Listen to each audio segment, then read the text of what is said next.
SpongeBob SquarePants is usually the character trying to help.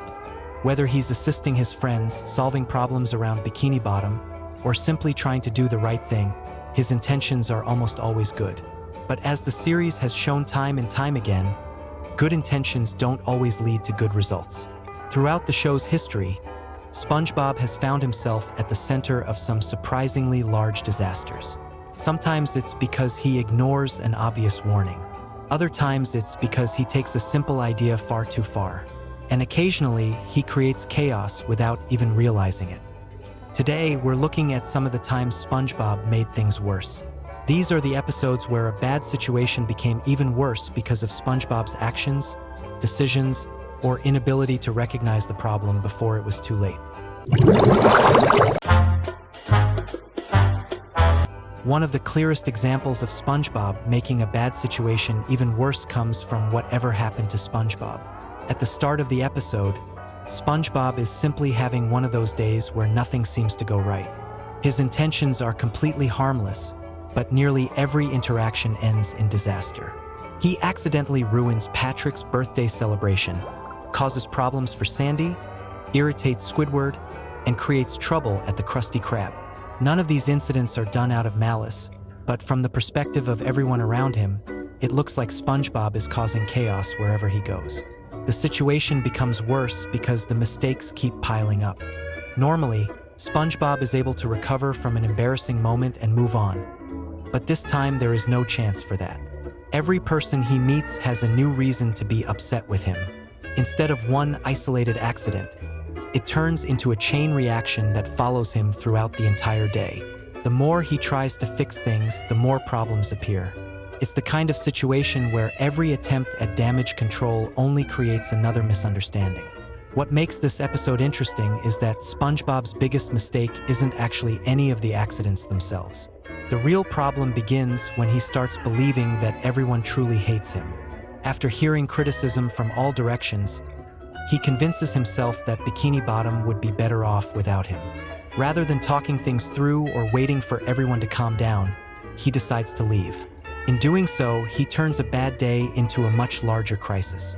His disappearance immediately affects everyone around him.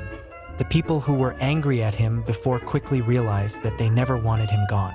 Most of their frustrations came from the heat of the moment, but SpongeBob takes every complaint to heart. Because of that, what could have been solved with a simple apology becomes a town-wide search effort. His friends suddenly have a much bigger problem than a ruined birthday cake or a broken invention. The consequences have grown far beyond anything that happened at the beginning of the episode. A few everyday mistakes have somehow led to SpongeBob forgetting who he is and becoming separated from everyone who cares about him. Looking back, that's what makes this episode fit so well with the idea of SpongeBob making things worse. The real damage came from how SpongeBob responded to them. By assuming the worst and running away from his problems, he unintentionally created a situation that was far more serious than anything he had done earlier in the day. That gives the episode a different feel from most SpongeBob stories.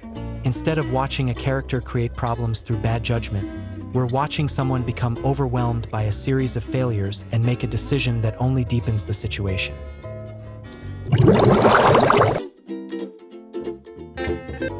Another episode that fits perfectly into the times SpongeBob made things worse is Keep Bikini Bottom Beautiful. Unlike some examples where SpongeBob creates the problem from the beginning, this one starts with Squidward already dealing with trouble.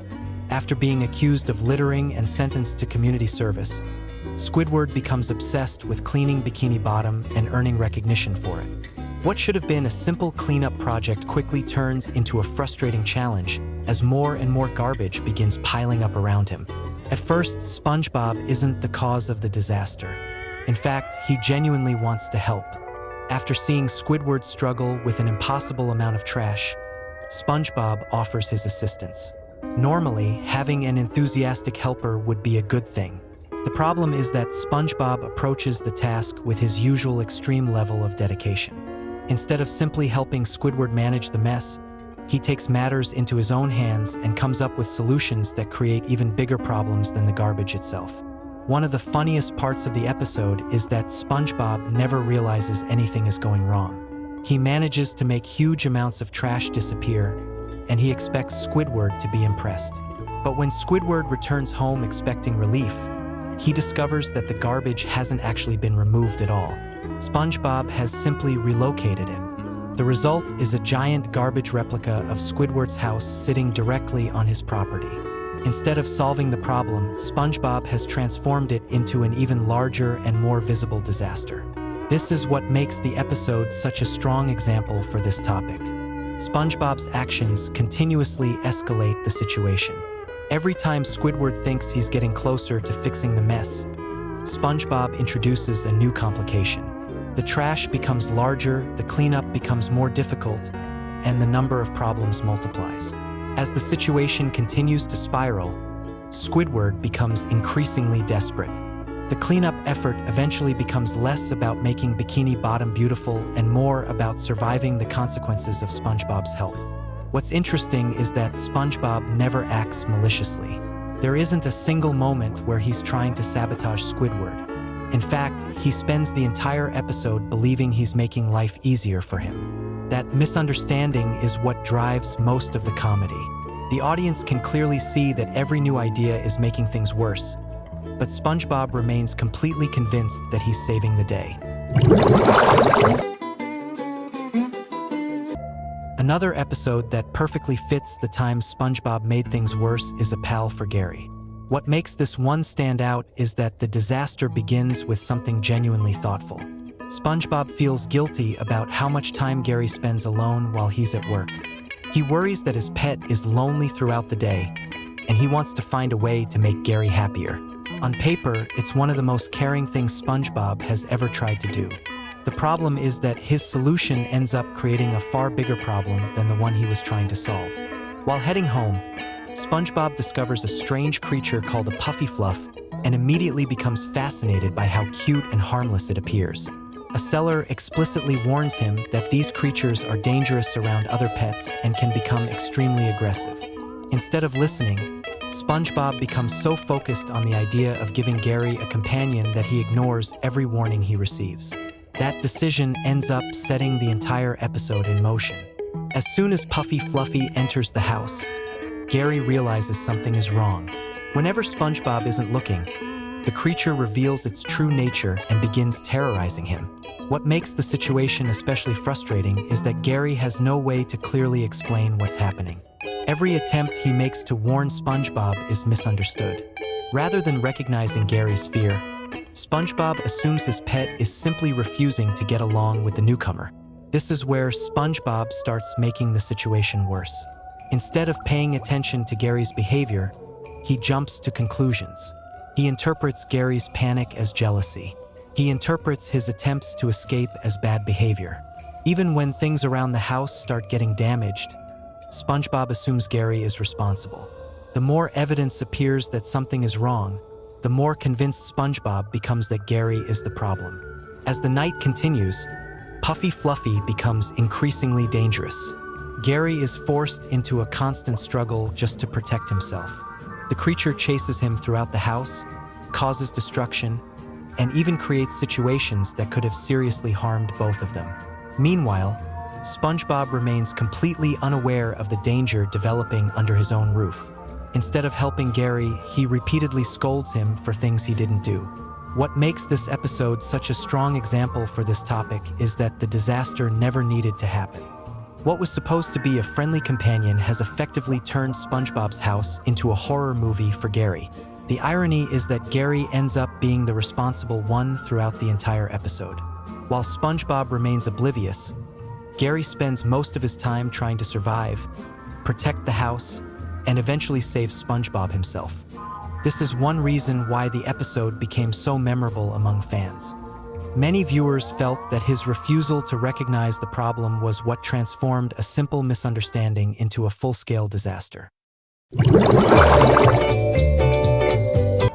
Another episode that belongs on a list of times SpongeBob made things worse is Fungus Among Us. Unlike many disasters in the series, this one starts with a problem that could have been avoided almost immediately. Early in the episode, Gary discovers a strange fungus growing inside SpongeBob's house and tries to eat it. SpongeBob, believing he's protecting his pet, stops him and attempts to get rid of the fungus himself. That decision seems harmless at first, but it ends up triggering one of the largest outbreaks Bikini Bottom has ever seen. The moment SpongeBob comes into contact with the fungus, things begin to go wrong. What starts as a small patch quickly spreads across his body. Instead of seeking help right away, he spends most of his time trying to handle the situation on his own. Every method he uses only makes the infection worse. Scratching it causes it to spread further, and attempts to remove it only seem to create more fungus. Before long, what was once a minor problem has become impossible to ignore. The reason this episode works so well for this topic is because SpongeBob repeatedly has opportunities to contain the problem but never truly succeeds. Even after arriving at the Krusty Krab covered in fungus, he remains focused on continuing his normal routine. The infection keeps growing, and pieces of it begin spreading beyond just SpongeBob himself. Soon the situation becomes serious enough that emergency crews quarantine him and seal off his home. At that point, the town recognizes the danger, but the damage has already begun. What's interesting is that SpongeBob isn't the only one responsible for the outbreak. Other characters contribute to the spread as well. Squidward accidentally becomes infected and unknowingly passes the fungus to customers. Food becomes contaminated, more residents are exposed, and the infection starts moving through Bikini Bottom faster than anyone can control. Still, SpongeBob remains at the center of the disaster because his initial decision is what allowed the problem to leave his house in the first place. The fungus appears everywhere, affecting customers, workers, and random citizens alike. One of the biggest turning points comes when SpongeBob leaves quarantine. Even though precautions were put in place to keep the infection isolated, circumstances eventually allow him to return to the public. Instead of helping calm the situation, his arrival becomes another step in the outbreak's escalation. Tensions rise, residents look for someone to blame, and SpongeBob becomes the obvious target. From their perspective, nearly everyone in town is suffering because of a problem that started with him. What makes the episode stand out compared to other SpongeBob disasters is its scale. A simple household problem turns into a public health emergency. The chain reaction grows so large that nobody seems capable of stopping it. Ironically, the solution had been present from the very beginning. Gary originally wanted to eat the fungus because that's exactly what he was supposed to do. As it turns out, the fungus isn't some unstoppable threat when handled properly. The entire catastrophe happened because SpongeBob prevented the natural solution from doing its job. After all the panic, quarantines, arguments, and infections, the problem is resolved by allowing Gary to do what he tried to do in the opening scene.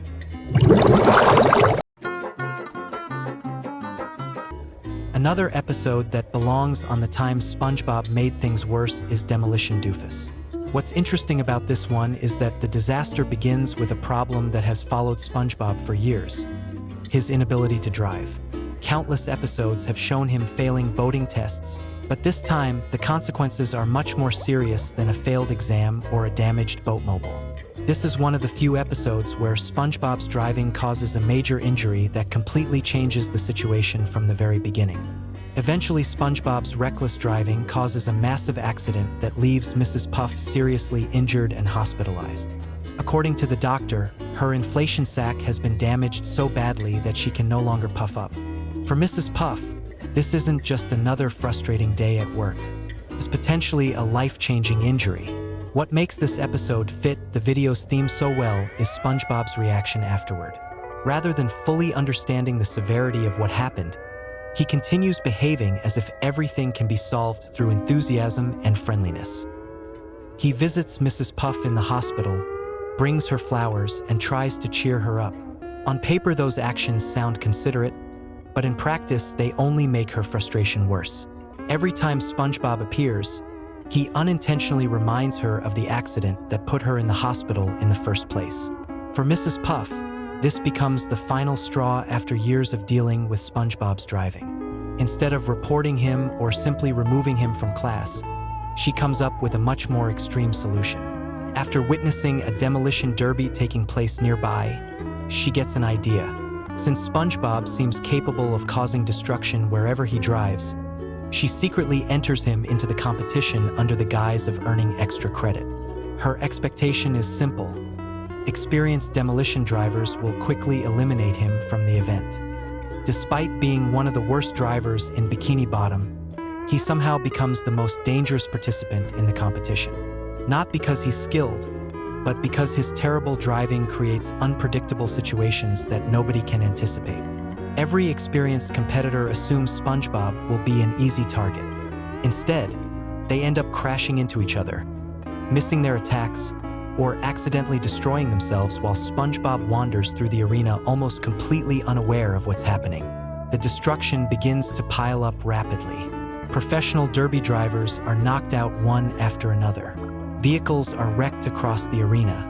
Competitors who have spent years perfecting their craft are defeated by someone who barely understands the rules of the event. Ironically, the same terrible driving that injured Mrs. Puff now turns him into an accidental demolition champion. What makes the situation even more absurd is that SpongeBob remains completely oblivious throughout most of the competition. It's a perfect example of SpongeBob turning a bad situation into an even bigger one without realizing it. As the derby continues, Mrs. Puff becomes increasingly furious. Eventually, she takes matters into her own hands and enters the arena herself. What started as an attempt to get SpongeBob out of her life has now become a personal mission. One reason the episode is often discussed by fans is because of how extreme the consequences become. Many viewers point to the hospital accident as one of the most severe outcomes ever caused by SpongeBob's driving, while others focus on how far Mrs. Puff's frustration escalates afterward. The episode remains one of the more controversial entries of the series because nearly every character ends up behaving in increasingly extreme ways as the story progresses.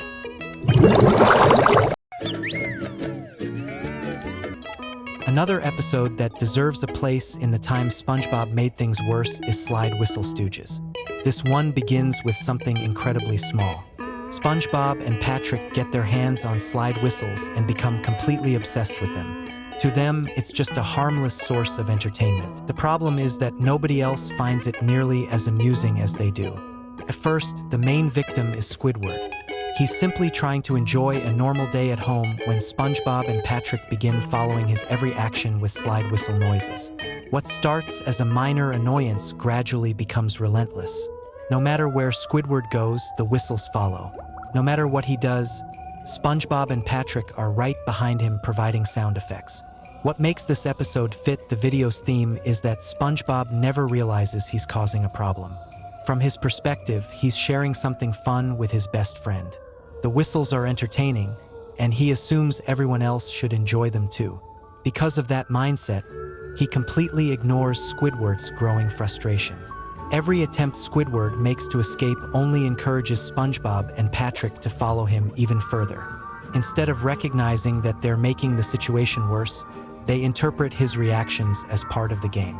Eventually, Squidward reaches his breaking point. After spending nearly the entire episode being tormented by constant whistles, he finally snaps. In a twist that drives the rest of the story, he takes a slide whistle for himself. For a brief moment, it seems like the conflict is over. SpongeBob and Patrick are thrilled that Squidward has finally joined in on the fun. But in reality, the situation is about to become much worse than it already was. Once Squidward starts using the whistle himself, the chaos spreads beyond just the three of them. He begins using it on random citizens throughout Bikini Bottom, creating confusion and causing problems wherever he goes. The harmless toy that spent the first half of the episode annoying one person suddenly becomes a citywide nuisance. This is where SpongeBob's original actions come back to haunt everyone. Had he and Patrick simply left Squidward alone, the episode essentially turns into a chain reaction. SpongeBob and Patrick annoy Squidward. Squidward embraces the behavior himself, and the consequences spread across the entire town. What started as a small annoyance develops into complete disorder. Citizens begin chasing Squidward through the streets, turning the episode into a massive pursuit. One reason the episode is remembered so strongly by fans is because of just how irritating SpongeBob and Patrick can be throughout the story.